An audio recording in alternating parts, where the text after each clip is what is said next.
চাচা আমার কি 5টা কাপ আর ইগি 3টি কাপ মাত্র, তাই ইগি গেদনে বয়ানের কাপানে এলাকার মধ্যে থাকা দেখিস না। হ্যাঁ ওসব বাপ দাদার আমলের কথা বাদ দাও, আমরা তো সেদিন কাপ নিলাম। এই বাপ দাদা তুলিস কেন তোরা? তোরা শুধু টানিস বাপ দাদা তুলিস কেন? আমার যে আমলে যখন খেলা হয়েছে সে সম্পর্কে তোরা কিছু জানিস না তো চাচা। সাল যখন 1988 সাল ওই রাকালতোড়ার মাঠে বিশ্বকাপ চালু হইল। রাকালতোড়ার ওই যে মাঠ না, ওই দিন যখন বিশ্বকাপ হইল প্রথমবারের মতো আমি খেলতে। তুমি খেলছিলে? আমি খেলতে। তারপর আমার ভাই যখন বল হয়েছে, বল আসার সাথে সাথে মাইকিং করছি হেলিকপ্টার মিজান। এখন তো বলে মেসি নেইমার। আর তখন আমার ভাই বল গেলিকবার বলতো হেলিকপ্টার মিজান। তারপরে যখন বিশ্বকাপ শুরু হইলো, দেশ বিদেশের কি মনে কর লোকজন ছুটি আসতে লাগলো। 1988 সালে ওই যে জ্বর, ওই নাম শুনেছিস না? হ্যাঁ শুনিলাম। ওটা জ্বর হয়নি, ওটা দর্শকের জ্বর ছিল। দর্শকের জ্বর ওই সুন্দরবন একটি, শ্যামনগরের ওই যে খুলনা যশোর একটি, সব বিদেশের লোকজন ভাঙতে আসতে লাগলো। মনে হইলো জ্বর শুরু হয়ে গেছে।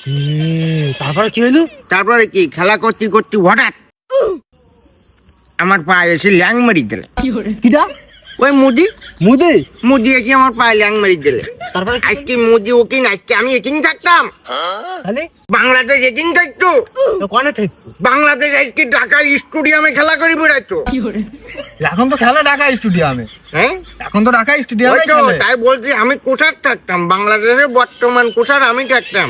বাংলাদেশ আজকে বিশ্বকাপ খেলতো, কিন্তু এগুলো দুর্ভাগ্য। যাই হোক, তোরা তো এখন করিস সাপোর্ট। আর আমরা তখন কি করতাম জানিস? কি করতে? আমরা করতাম দল। আমরা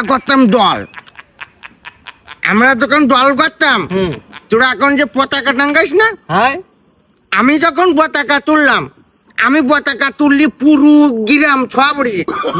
বাবা কি বড় পতাকা! সে বড় পতাকা তালি বোঝ। ঢাকা উত্তরায় চলে গেছি, হেলিকপ্টার যাই সরাসরি চলে গেছি বুরুজ খলিফার 964 তলার উপরে। কার হেলিকপ্টারে গেলে তুমি? এইবার 964 তলার উপরে যাওয়ার পরে ওকিন যাই, আমি যখন ফ্ল্যাগ পড়তো ওকিন যাই দেখি ডোনাল্ড ট্রাম্প আগে এসে আর্জেন্টিনার একটা পতাকা টাঙ্গাই তুই। তারপর আমার তো মাথায় রক্ত উঠে গেল। ওদিক থেকে মোদির কাছে কল দিছি, ও আবার পরে ব্রাজিলের সাপোর্টার, বুঝলি?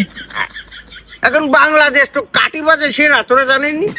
কাটি লাগাই দিলাম, ডোনাল্ড ট্রাম্প আর মুদি মারামারি করতে লাগলো। তারপর মারামারি করি যে বুরুজ খলিফার মাথাটি যে পতাকার ঘড়ি ভাঙি বিলাই। তারপর কি হলো? আমারটা পুঁচি তুলি দিল। তোমারটা বুঝি দিলে? আমারটা পুঁচি তুলি দেওয়ার পরে ওই যে সেই গনে ব্রাজিল, বুঝলি? বলে না 7 খাইলাম, ওই জার্মানিতে তো 7 গোল খাইলো। মোটেও ভাও কথা কই না জানো চাচা, তুমি কথা কইতে চাও ভালো কথা, এর মধ্যে 7 তুলতে চাও কেন? আরে না পাগল, বুঝিনি? এখনকার যে মাঝে সেদিন ওই যে 3 পিস খেলো আর্জেন্টিনা। বারবার তুমি আর্জেন্টিনা পিছনে কারি কইতে চাও কেন? আমরা কি উকি মতে বাপ দাদার আমলে আপনি পাট নিতিস নাকি? এই বাপ দাদা তুললি কেন তুই? বারবার তোরা বাপ দাদা টানি তুলিস কেন? হ্যাঁ, এই যে 5টা কাপ নিয়েছে বাপ দাদার আমলে, এ দেখলে কি তোমার কি জ্বলে? হ্যাঁ, এই 5টা কাপ দেখলে তোমার কি জ্বলে? জ্বলবে তো, 3 পিস পারি কইতে জ্বলবে না? তুই কথা করতে কেন? 3 পিস পারবে না, তাও ওকে বোরকাবারি ঘুরে বেড়াবে? হ্যাঁ, তুই কি 7 3 পিসের বাপ দাদার আমলে গল্পের কামানে এলাকায় টিকার কাজ নেই?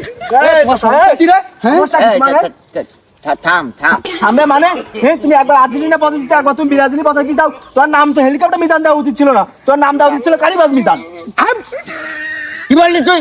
কারিবাজ মিজান বললি কেন? তুই কি করবে কি তোমার? তোকে আর্জেন্টিনা ব্রাজিল শালির কামানে এলাকায় টিকার কাজ নেই, মারামারি করবে, বাগান কাটার ওইদিকেই মারামারি করতে সব কাটা বাড়ি কোনো খেয়ে কাজ নেই, সারাদিনে পান চালাবা, সারা এলাকা মাসে কারি করে বেড়াবো। বাপ দাদার আমল তুই চূড়া। আমরা তখন খেলা করেছি, আমার বাড়ি এখন তোর দাদি সেদিন 2 বিলিয়ন বেশিতেছে ভেরিয়ালার কাছে। আরে ঘোড়ার ডিম বেশিছে, ঘোড়ার ডিম। এই কথাবার্তা সাবধানে কয়, যা তোকে কাজে তোরা দেখ, জ্বালানি যা। সারা এলাকা খবর তোমার নাম কারিবাজ মিজান, হেলিকপ্টার মিজান তোমার নাম। খালি বিলি ছড় কিন্তু ছট। আর্জেন্টিনা ব্রাজিল মাতামাতি শুরু করতে খালি বিলি কাজ কাম নয়, খালি কাজ করতে না তো খালি বিলি যে মরা